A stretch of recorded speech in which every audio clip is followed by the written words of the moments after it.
नमस्कार, मी श्रीकांत उमरीकर. आपण पाहतात ॲनलायझर. लाईक करा, शेअर करा, सबस्क्राईब करा. ॲनलायझरचं ॲप डाउनलोड करा. लाभले आम्हास भाग्य बोलतो मराठी, जाहलो खरेच धन्य बोलतो मराठी. ती जी काही कविता आहे सुंदर. आपल्याकडं मुंबईची निवडणूक असली आणि 27 फेब्रुवारी कुसुमाग्रजांचा जन्मदिवस, मराठी भाषा दिन, काय मराठी भाषा गौरव दिन, काय ते शब्द आहेत तेच जाण, तेव्हा बरोबर मराठीचं तुणतुणं वाजवायची खाज सगळ्यांना येते. मुंबई मुंबई महाराष्ट्रापासून तोडणारी हे एक तुणतुणं, आणि मुंबईचा महापौर मराठीच होणार. मराठी कसा होत नाही त्या ठाकरे ब्रँडनी बोंब करायची, मग त्याला उत्तर म्हणून सत्ताधारी पण म्हणणार की होय मराठीच होणार. काय चाललंय, काय विषय आहे? मराठी माणसाने एकीकडे म्हणायचं आटके दिल्लीचेही तख्त फोडतो महाराष्ट्र माझा, आटके पार झेंडे कसे लावले म्हणायचं. आता विश्वात मके देवे ही प्रार्थना 800 वर्षापूर्वी करणारे आमचे ज्ञानेश्वर माऊली मराठी कसे त्याचं कौतुक कसं म्हणून सांगायचं.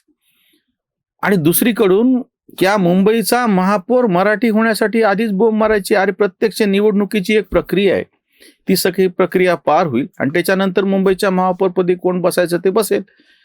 आणि जर तुम्हाला एवढं वाटत असेल की मुंबईचा महापौर मराठीत झाला पाहिजे, त्या पद्धतीनं तुम्ही तसा एक दबाव राज्यकर्त्यांवरती, निवडून येणाऱ्यांवरती किंवा मराठीच माणसं निवडून येतील एवढं बघितलं पाहिजे. इतक्या वर्षाच्या नंतर भारत स्वातंत्र्य झाला, त्याचंही आता काय 75 उलटून गेली त्याची. त्याच्यानंतर महाराष्ट्राची निर्मिती झाली. त्याच्यानंतर आता इतकी वर्ष उलटली. 1990च्या नंतर जागतिकीकरण पर्व सुरू झालं. फार मोठ्या प्रमाणात महाराष्ट्रामध्ये शहरीकरण झालं. आपल्या आता 29 महानगरपालिकांच्या निवडणुका होत्या आणि त्याच्या आधी 288 नगरपालिकांच्या निवडणुका झाल्या होत्या. संपूर्ण भारतभरामध्ये इतकं अर्बन पॉप्युलेशन, शहरी लोकसंख्या कुठल्याही राज्यात नाही. त्याचा दुसरा एक परिणाम असा घडला की जसं छोट्या गावातून मोठ्या गावामध्ये स्थलांतर झाली आणि त्याचा पुढचा टप्पा किंवा आधीचा टप्पा म्हणजे ह्या शहरातली स्थलांतर परदेशामध्ये झाली. आज सगळ्यात जास्त परदेशामध्ये गेलेले जर तुम्ही संख्या मोजली तर त्याच्यामध्ये जसे केरळी लोक आहेत, तमिळ आहेत आणि त्याहीपेक्षा जास्त संख्येनं महाराष्ट्रीयन आहे की जे महाराष्ट्रातून बाहेर पडले. केवळ मी परदेशातलं म्हणत नाही, अगदी इथेही तुमच्यापैकी ज्या कोणाचा हैदराबादशी प्रत्यक्ष अप्रत्यक्ष संबंध आला असेल, एक काळ तिथं असा, आता तरी जरासं बदलली परिस्थिती.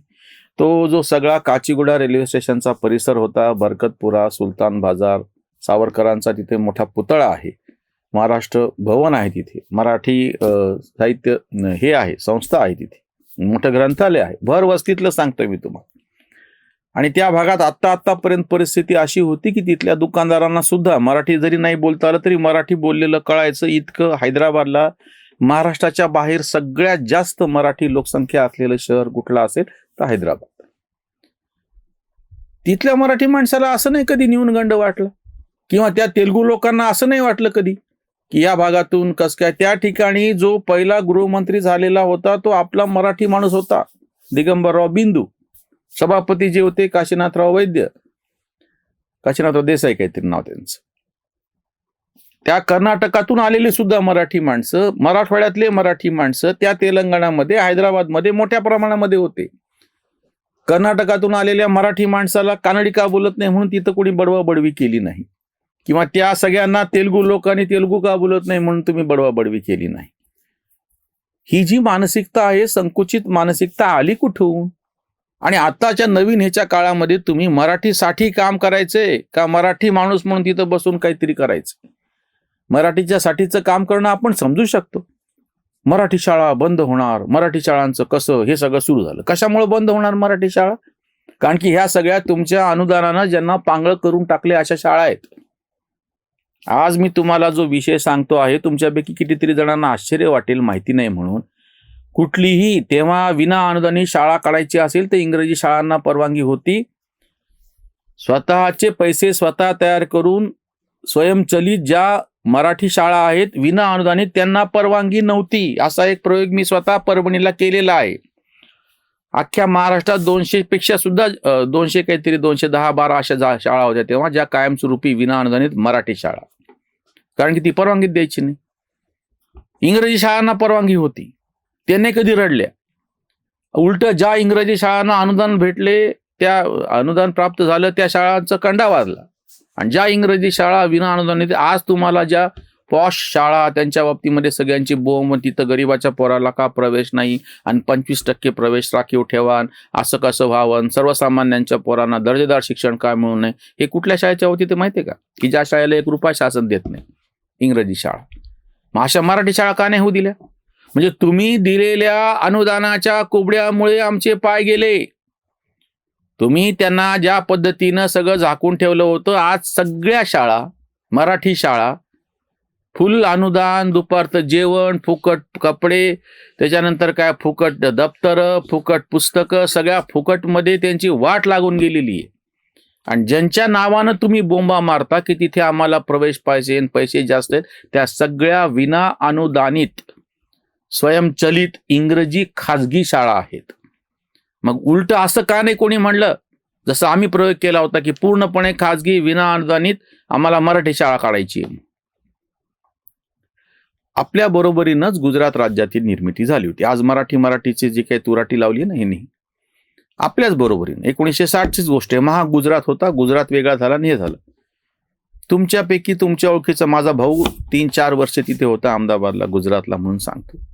तुमच्यापैकी ओळखीच्या कोणी कधी विचारून सांगा की अहमदाबादला गुजराती वाचवा म्हणून कधी कोणी मोर्चा काढलाय का? किंवा गुजरात गांधीनगरचा महापौर हा गुजरातीच होणार असं काही कोणी कधी घोषणा दिलेली ऐकलंय का तुम्ही?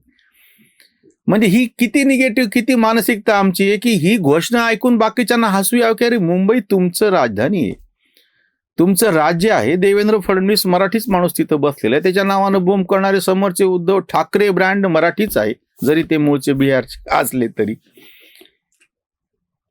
काय म्हणणार की महापौर कसा मराठी होणार, हा विषयच कसा होऊ शकतो हसायची गोष्ट. म्हणजे खरं तर दुसऱ्याही भाषेचा जरी महापौर झाला तरी आम्ही भूमिका अशी घ्यायला पाहिजे की तो मराठीच्या बाजूचे धोरणं आखतो की नाही.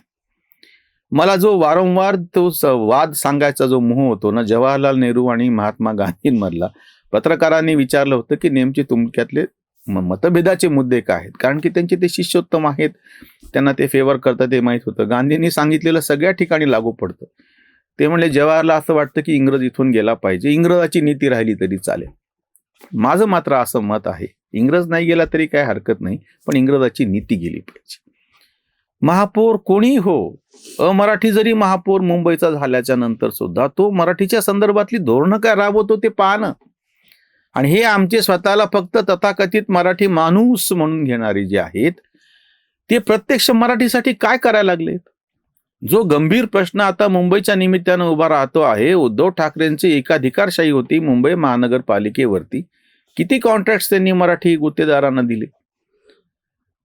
तुम्हाला फक्त त्या ठिकाणचे 2, 4, 5, 25 कर्मचारी निवडून आलेले नगरसेवक आणि महापौर पद दिसतं. बाकीच्या सगळ्या त्या मुंबईची जी काही आर्थिक एवढी सगळी उलाढाल होते आहे त्याच्यामध्ये मराठी माणसाचा टक्का किती, म्हणजे लोकसंख्येतला टक्का म्हणत नाही मी, आर्थिक उलाढालीमध्ये मुंबईच्या मराठी माणसाचा टक्का किती.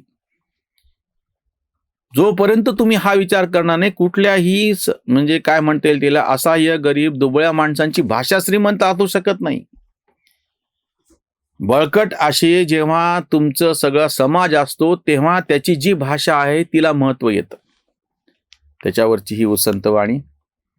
मुंबईचा सांगा कोण महापौर, मराठीचा जोर उफाळला, फुकटच चर्चा, अस्मितेचा नाद, अकारण वाद चाललेला.